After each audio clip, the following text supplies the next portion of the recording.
Overhaul of fuel valves on 70, 80 and 90 MC engines. See Instruction Book, Volume 2, Procedure numbers 901 and 909.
Before any dismantling, drain the fuel oil from the fuel oil high pressure pipes. Using a hook spanner, loosen the union nut. Using a spanner, loosen the coupling fitted on each end of the high pressure pipe.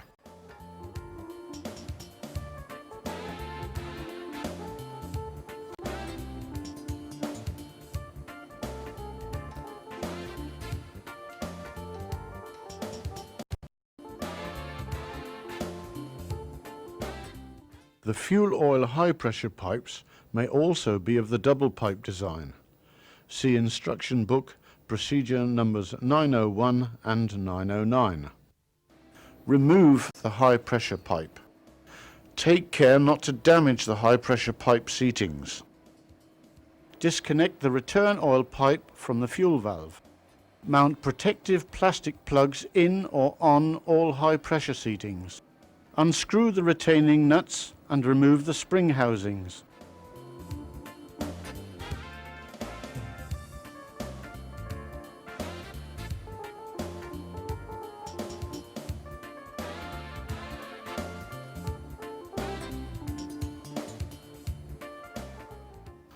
Remove the fuel valve from the cylinder cover using the lifting tool if the valve sticks.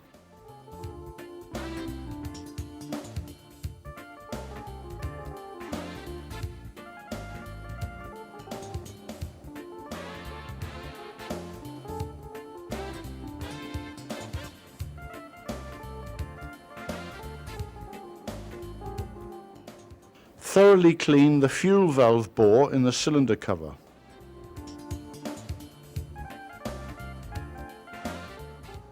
Clean off any carbon deposits in the fuel valve bore with a carbon cutter.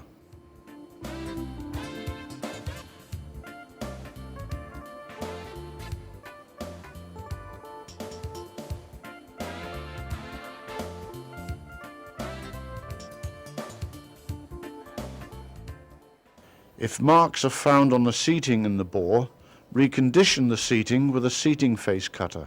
Finally, grind the seating with a grinding mandrel and a grinding compound, for example carborundum number 200.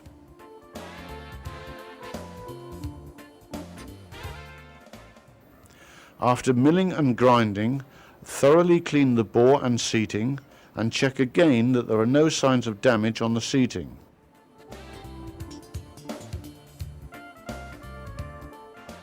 After reconditioning the seating in the bore and thoroughly cleaning both bore and seating, Fit new O-rings on a new or overhaul fuel valve which has just been pressure tested and lubricate with molybdenum disulfide.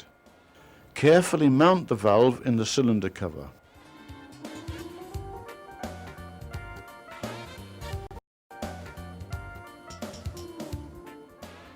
To ensure that over-tightening has not taken place, check that the locking and indicating pins have not been bent or broken off. In the event of over-tightening, mount a new spring housing.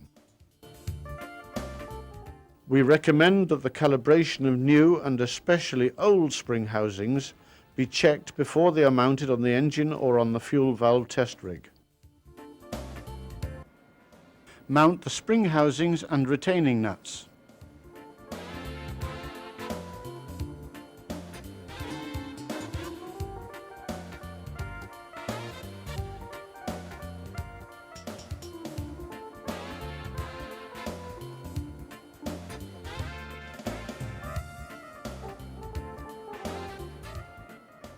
Tighten the nuts until the top face of the pressure disc is flush with the top face of the spring housing.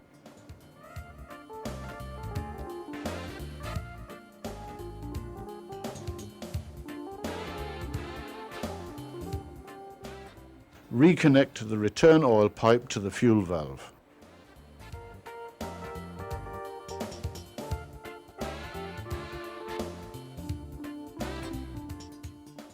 Check that there are no marks on the seating surfaces of the fuel oil high pressure pipe. If necessary, recondition the seatings as described in procedure number 909. On fuel oil high pressure pipes which are provided with a steel armoured protective hose, also check distance D, that is between the thrust bushing and the pipe end. See procedure number 909.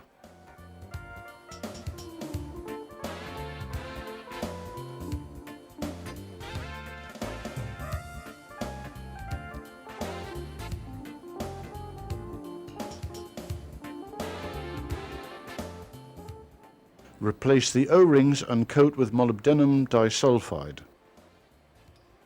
Mount the fuel oil high pressure pipe.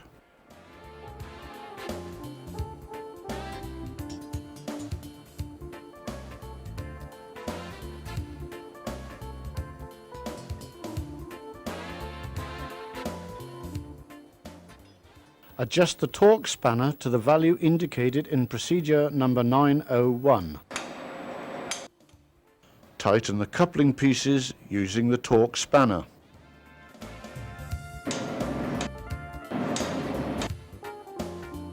Using the hook spanner, tighten the union nut.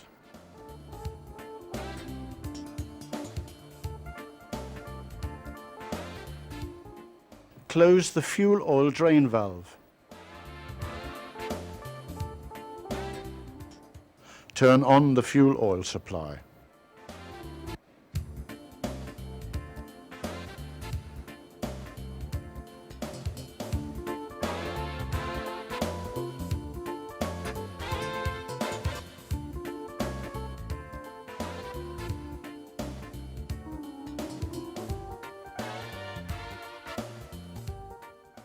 Remove the sealing rings and the plastic plugs.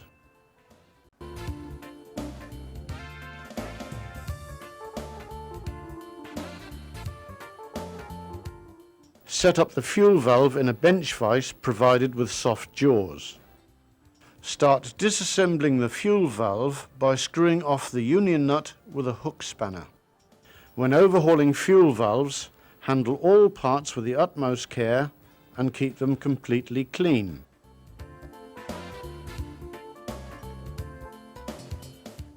Slide the valve head clear of the valve housing.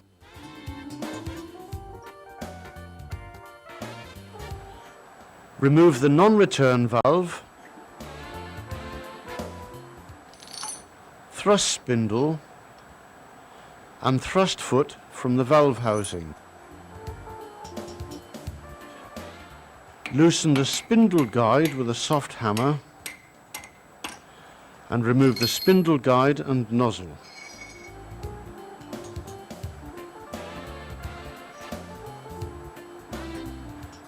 Remove and discard all sealing rings. Clean all parts in gas oil and blow clean with compressed air.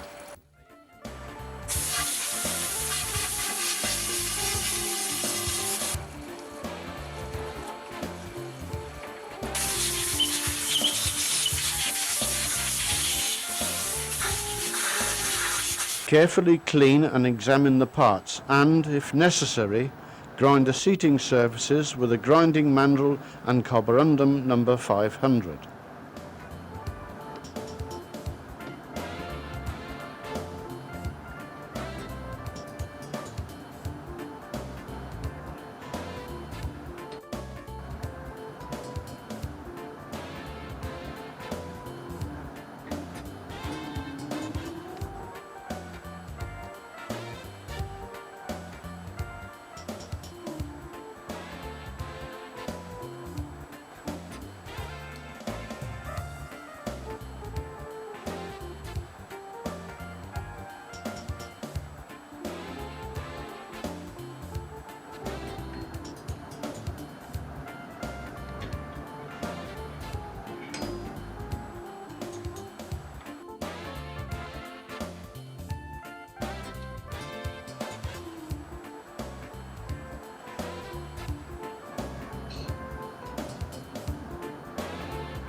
Use the milling or grinding tool if more serious damage has occurred on the seating surface for the high pressure pipe in the valve head.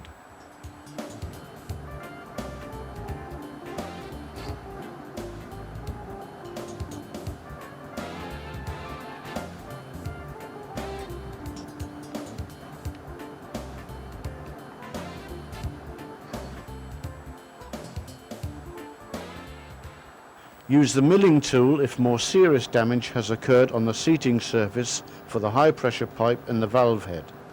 The diameter of the seating surface must not exceed the value stated in procedure number 909 in volume 2 of the instruction book.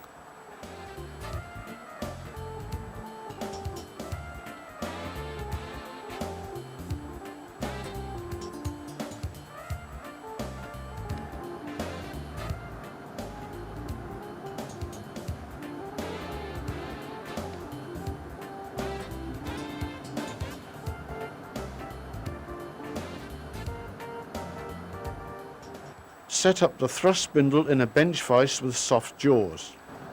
Compress the spring for the thrust spindle to remove the tension on the circlips and then remove the circlips.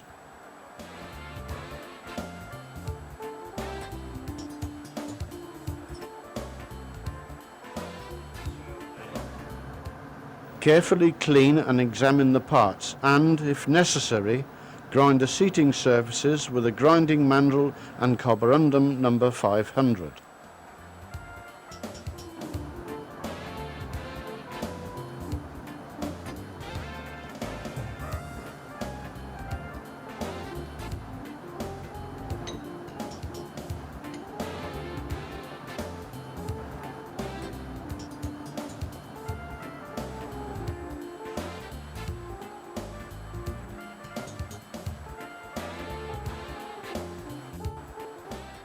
Remove the sealing ring from the spindle guide. Disassemble the spindle guide with a brass mandrel and a hammer. Disassemble the non-return valve using the special tool.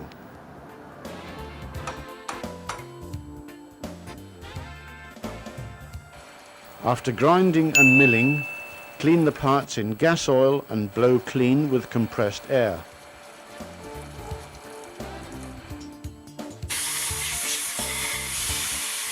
Use the special drills to clean off any carbon deposits in the central bore of the fuel valve nozzle or in the spray hose.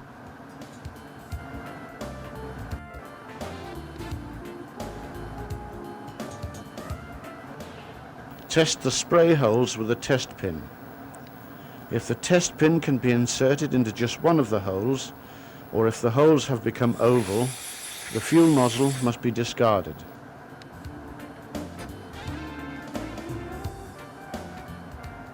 Examine all seating surfaces of the non-return valve and spindle guide through a magnifying glass with an 8 to 10 times magnification.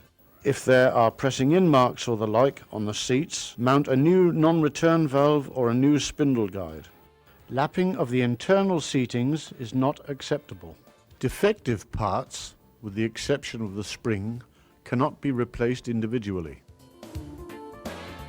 Remove any deposits on the sliding surfaces with a grade 360 emery cloth and oil. Lubricate all movable parts with molybdenum disulfide.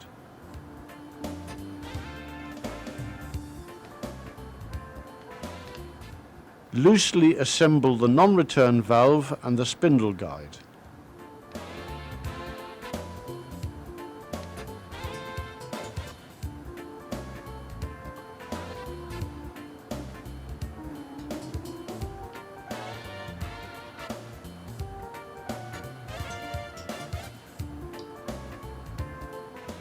Make sure that the parts are perfectly aligned and position the special tool. Fit the parts firmly together by pressing down on the drilling machine handle. Starting with any additional discs, assemble the thrust spindle.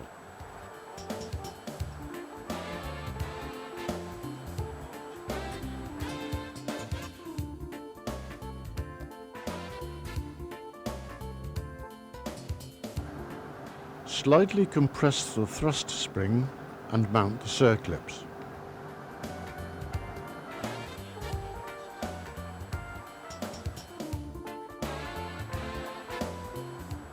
Mount the fuel nozzle in the valve housing, making sure that it engages correctly with the guide pin.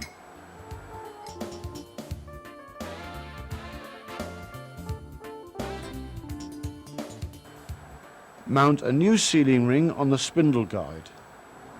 Coat with molybdenum disulfide and mount spindle guide, thrust foot, thrust spindle with the circlips facing the spindle guide, and non-return valve.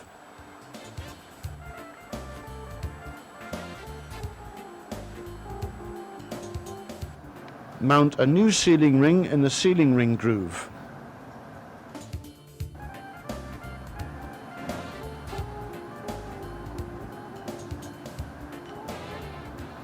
Mount the valve head, ensuring that the guide pin between the valve housing and valve head is correctly engaged so that it will prevent the parts from turning in relation to each other. Mount the union nut and tighten it with a hook spanner.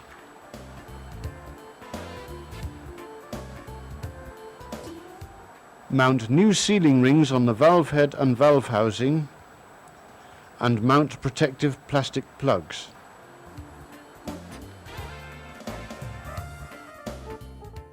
Overhauled fuel valves or fuel valves taken from stock must be function tested before they are mounted in the cylinder cover. The pressure testing pump is equipped with pressure gauges for displaying opening pressure, working pressure, venting function, and air inlet pressure.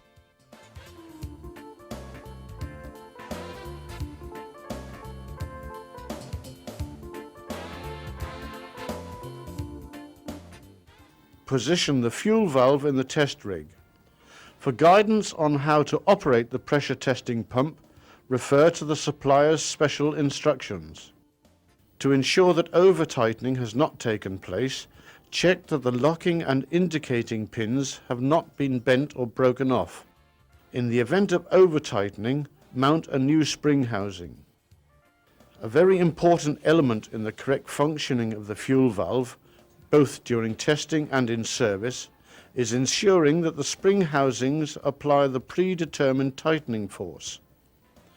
To ensure that this force is present, a special tool has been designed to check the calibration of the spring housings. We recommend that the calibration of new and especially old spring housings be checked before they are mounted on the engine or on the fuel valve test rig.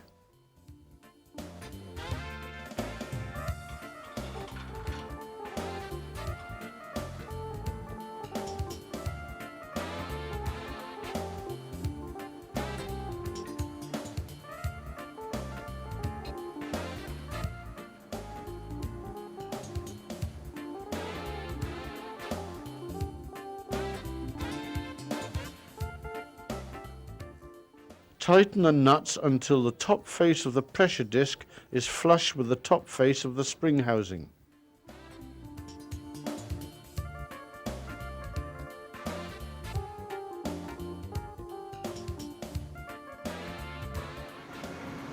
Connect the pressure testing pump and the return oil pipe to the fuel valve.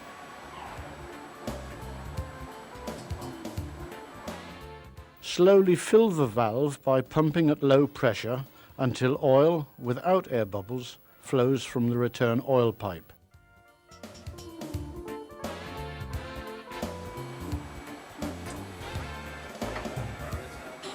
Raise the pressure until it is above the opening pressure.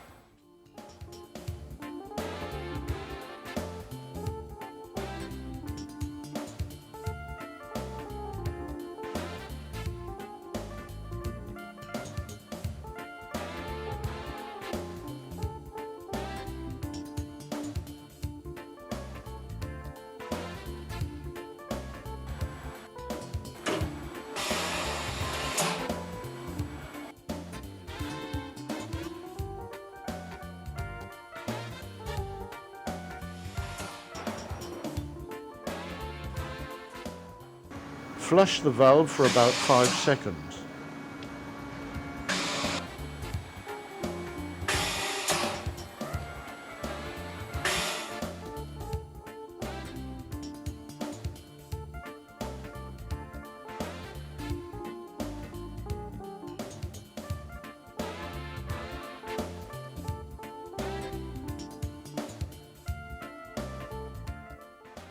Slowly increase the pressure until it is about 50 bar below the specified opening pressure.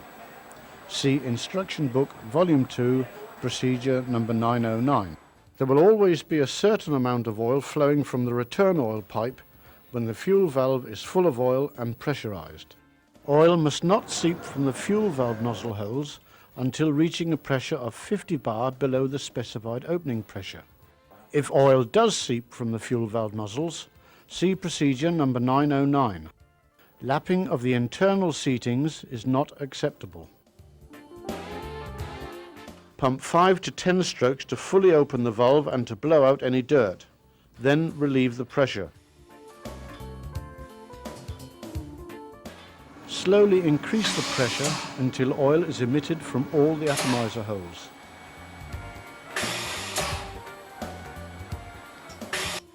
Read the actual opening pressure on the pressure gauge marked opening pressure. Compare the actual opening pressure with the pressure specified in procedure number 909 and, if necessary, insert or remove discs or replace the spring. Set up the thrust spindle in a bench vise with soft jaws. Compress the spring for the thrust spindle to remove the tension on the circlips and then remove the circlips. Starting with any additional discs, assemble the thrust spindle. Do not insert more than 5 extra discs when adjusting the pressure. Slightly compress the thrust spring and mount the circlips. The fuel valve must be retested after any adjustment.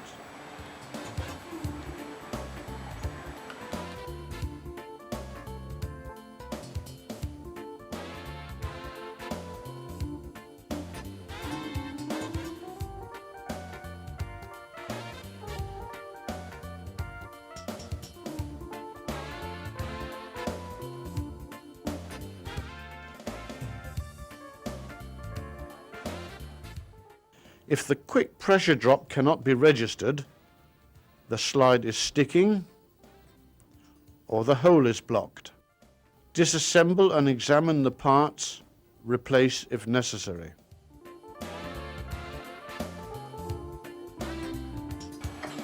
Slowly fill the valve by pumping at low pressure until oil, without air bubbles, flows from the return oil pipe. Remove the return oil pipe and block the outlet hole with a gasket and a plug screw.